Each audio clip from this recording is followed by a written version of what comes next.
আসসালামু আলাইকুম ভিউয়ার, আশা করি সবাই ভালো আছেন। তো এই যে রমজানের প্রস্তুতি শুরু হয়ে গেছে। আমি ছোলা ভিজিয়ে নিয়েছি, এখানে 2 কেজি ছোলা এনেছি।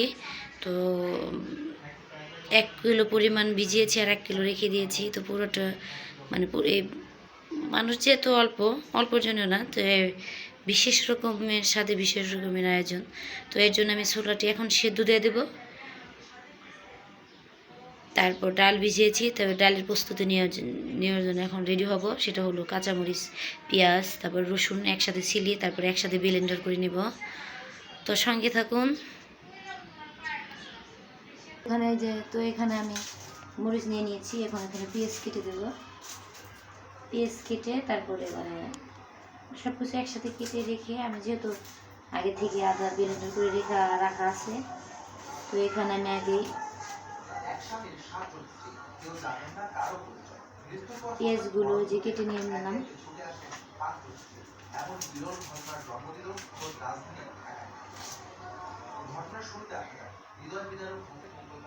তো ওই যে পেঁয়াজগুলো আমার কেটে নেওয়া শেষ। এখন আমি রসুনগুলো কাটবো। পেঁয়াজ কম দেবো, কেননা পরে আবার যখন বড়া পেঁয়াজ বানাবো তখন একটু বেশি করে দেবো পেঁয়াজগুলো। এর জন্য আমি রসুনটা একটু বেশি পরিমাণ দেবো, আর কাঁচামরিচটা এগুলো সব প্রস্তুতি সেরে নিয়ে আমি তারপর ব্লেন্ডার করতে যাব।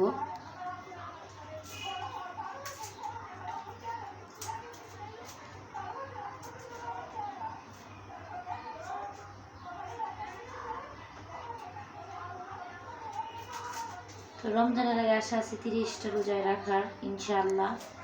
আশা করি সবাই রোজা রাখবেন। তারাবির নামাজ তো অবশ্যই পড়বেন। তো রোজা রেখে নামাজ না পড়লে কোনো কাজে আসবে না। তো রোজাও রাখতে হবে, নামাজও পড়তে হবে। নামাজ তো এক ওয়াক্ত বাদ দেওয়া যাবে না। যে যেখানে থাকেন কাজটা পূরণ করে নেবেন, ইনশাআল্লাহ। আমরা চেষ্টা করবো সেটা।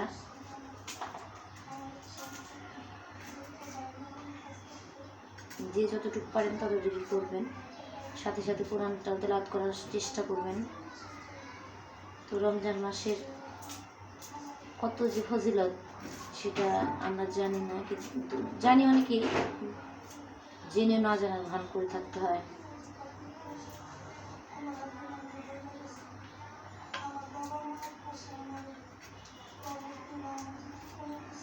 তো এই যে রসুনগুলো প্রায় আমার কেটে নেওয়া হয়ে গেছে। তো আর কিছু পরিমাণে আমি রসুন দিয়ে দিব।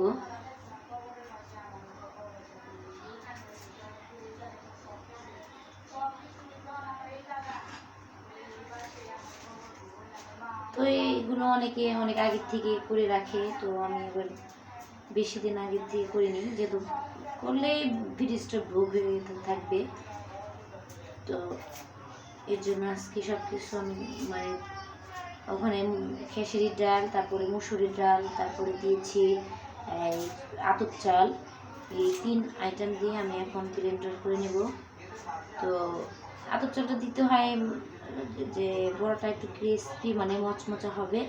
আর আর দিয়েছি মুসুরির ডাল, যাতে করে তো এই যে পরিমাণগুলো আমি এখন উপাদানগুলো আমি এখন ওই যে পেঁয়াজুটি বানাবো তার সাথে আমি এটা মিক্সড করে দেব। পরবর্তীতে যা যা উপকরণ দেবো সেটা শুধু পেঁয়াজ। যখন আমি পেঁয়াজুটি বানাবো শুধু পেঁয়াজের কুচি দিলেই হবে, এসবের ঝালের পরিমাণ একটু কম দিলেই হবে। তো সঙ্গে থাকুন, দেখতে থাকুন। তো এই যে আমি এখন ডালগুলো পানির থেকে ছেড়ে নেব, নিয়ে তারপরে ব্লেন্ডার করতে যাব।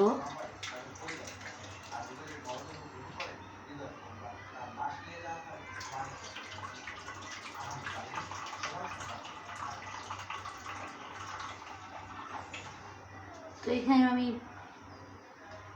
1 কেজি পরিমাণ মতন খেসারির ডাল এনেছি। তো আধা কেজি পরিমাণে দিয়েছি, তারপরে দিয়েছি প্রায় মুসুরির ডাল 1 পর্বত, তারপর দিয়েছি আতপ চাল।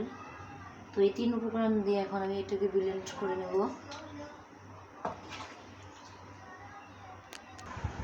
তো এখানে আমি যে রসুন, পেঁয়াজ 3টে জিনিস আমি একসাথে ব্লেন্ড করে নেব।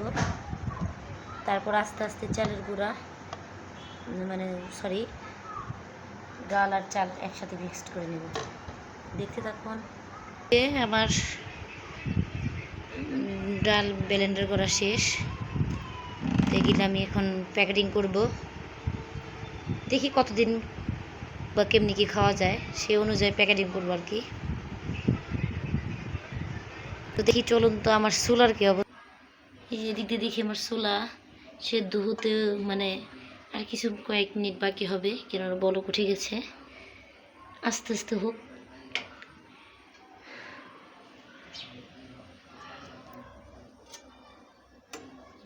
এই যে বলক উঠে গেছে।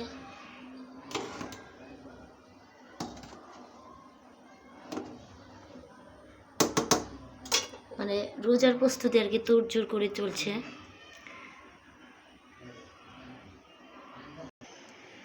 তো এই যে এখানে আমি আজকে তেল এনেছি, তারপরে যে বেসন সব আনা কমপ্লিট হয়ে গেছে রোজার প্রস্তুতির জন্য। আর বাকির মধ্যে আছে এখন খেজুর আর চিনিটা, ওটা আনতে ভুলে গেছিলাম আমি। তো আসসালামু আলাইকুম, সবাই ভালো থাকবেন।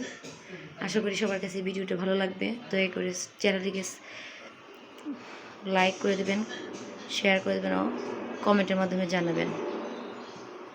ভালো থাকবেন।